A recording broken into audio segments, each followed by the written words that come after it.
Alors, je me présente donc Camille Lévesque, je suis étudiante en deuxième année de BTS Axe, donc analyse, conduite et stratégie de l'entreprise agricole. Pour juste simplifier, ceux qui ne connaîtraient pas, c'est analyser l'exploitation agricole dans son ensemble, à la fois dans l'environnement et dans sa conduite. Donc ça touche à beaucoup de sujets. Dans le cadre de ce BTS, je me suis rendue donc en Islande. On avait une possibilité de repartir pendant l'été 2015 à l'étranger, où on voulait. Donc j'ai choisi l'Islande parce que j'adore les beaux paysages et je pense que c'était un choix judicieux. Pour les plus jeunes de la salle et les moins jeunes, c'est Game of Thrones quoi. Donc wow. Et je l'ai vraiment vécu comme ça, c'est absolument incroyable. Donc ce voyage, il a été marqué par un choc de langue déjà, parce que j'ai effectué mon stage au pied du volcan au nom imprononçable dont certains se rappellent peut-être, que je vais prononcer une fois, Eyjafjallajökull. Vous essayerez de le répéter chez vous. C'était un stage assez grandiose. Dans la conduite de ce stage, c'est assez simple, c'est s'intégrer dans une exploitation agricole, y voir les pratiques, s'y adapter et puis essayer de comparer ces pratiques à nos pratiques françaises. Alors je ne suis pas partie dans un pays où les pratiques étaient très différentes, mais il y avait quand même quelques points intéressants, en particulier le cadre, hein, on ne se le cache pas, qui était grandiose.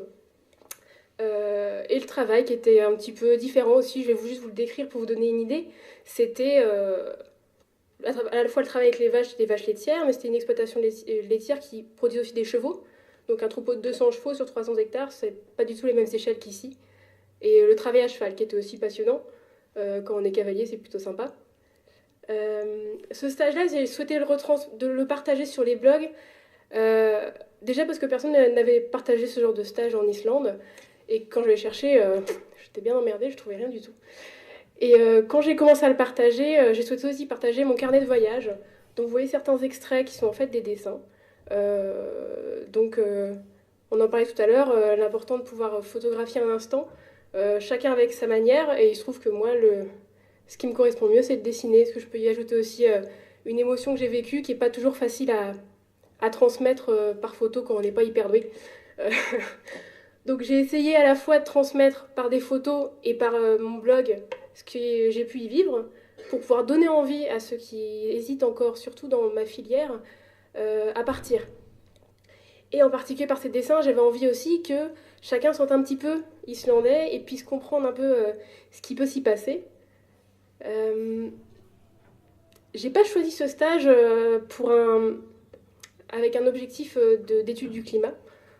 C'est pas particulièrement beaucoup travaillé dans ma filière, ce qui est bien dommage. Il se trouve par contre que j'y ai découvert un pays qui était très attaché à sa terre, à la fois à sa puissance, qui est incontrôlable chez eux, à travers souvent les volcans, la gestion de la géothermie, et cette espèce de respect mêlé d'interdépendance, parce qu'ils ont besoin de cet espace-là et de pouvoir interagir avec, pour une question d'indépendance alimentaire. Donc il y a beaucoup de questions qui se recroisaient pendant ce stage et que j'ai trouvé vraiment intéressantes à réfléchir, parce que c'est des questions qui m'intéressent beaucoup. Pour terminer un petit peu sur cette question-là, je vais juste vous parler du climat, vu que c'est ce qui nous rapproche aujourd'hui. Et ça ne va pas forcément être lié à mon stage, mais c'est une pensée personnelle que je veux partager avec vous. J'ai entendu récemment une citation de Roosevelt qui disait « Nous sommes peut-être pas en mesure de préparer l'avenir de nos enfants, mais nous pouvons au moins préparer nos enfants pour l'avenir. » Alors je rejoins et je ne rejoins pas cette citation. Dans sa première phrase, oui, l'enseignement a son rôle à jouer. Et dans sa seconde phrase, je pense qu'il est temps de préparer l'avenir pour nos enfants parce qu'on a quelque chose à jouer maintenant. Et je dis on, notre génération, mais je dis aussi votre génération pour les plus âgés d'entre vous.